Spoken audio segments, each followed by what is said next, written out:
Hello everyone, so we have an our generation doll. I found her, I don't know, maybe a few weeks ago. But the main thing with this doll was she was a little bit on the TLC side. She had all of this dye transfer on her. I had to try to get it off the best I could, and I was wondering like where it came from. So I was looking at the doll, I was cleaning her up, and I noticed that her hair was actually dyed. I'm not sure what it was dyed with, but whatever it was, it just was leaking everywhere. So it took me a very long time to actually fix up this doll because I had to get all of this extra hair dye out of her hair.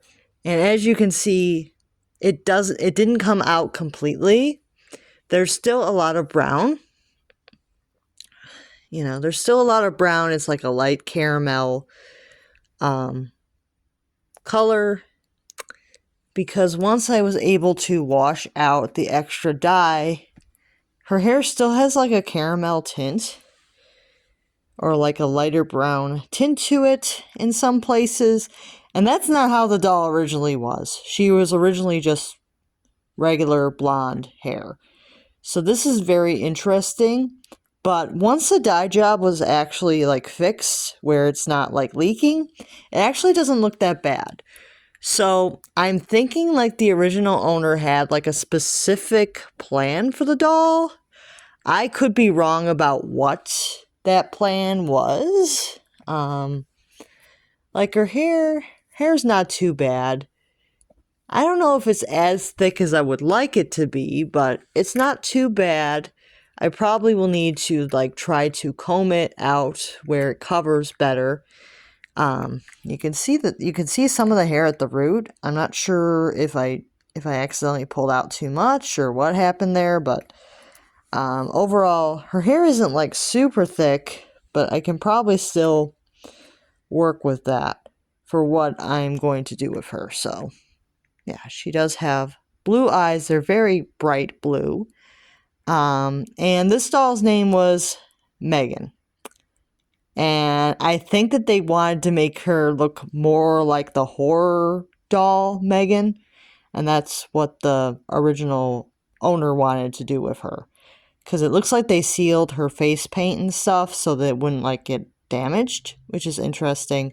There's like a seal on her brows and on her freckles and on her lips. And I don't know if I personally would have done that, but everybody does their own thing. But it looks like they had sealed her face up so that it wouldn't come off. But that's her factory face up, but they just sealed it. So that's kind of interesting. I think that they just didn't want that to get wrecked, so they put like a sealer on top of it. It looks kind of funny, but this was probably somebody that was not like an expert customizer, because they weren't even able to get the dye out of the hair after putting it in. Like, they weren't able to get, like, the extra dye out, but I was, so. Yeah, I did get the extra dye out. There are some dye transfer to her arms, and I think some to, like, her other limbs and, like, her cloth and stuff. That I didn't get all of the dye transfer out, but I did really try. And she is going to become the horror doll m3gan. So, that is what we're going to be doing with her. Because, you know, I like dolls. I like to give dolls the life that they were intended to have. And I think that's what the original owner wanted for her. And this is one of the dresses that she came with. So, she came with a bunch of clothes, which I will eventually go through all of those too. And yeah, it's going to be really fun to see what happens with this doll. I do have the outfit on order for her. So I'll be excited to actually finish her up when that comes in. But so far, all the TLC work is pretty much done. She looks pretty good. Except for the hair being a little bit thin. But it's possible I'm just not parting it just right. I have to see. But overall, she is really nice doll. I do like her. And I'm pretty happy with her. So I'll see you guys real soon. Make sure to like and subscribe. Bye now.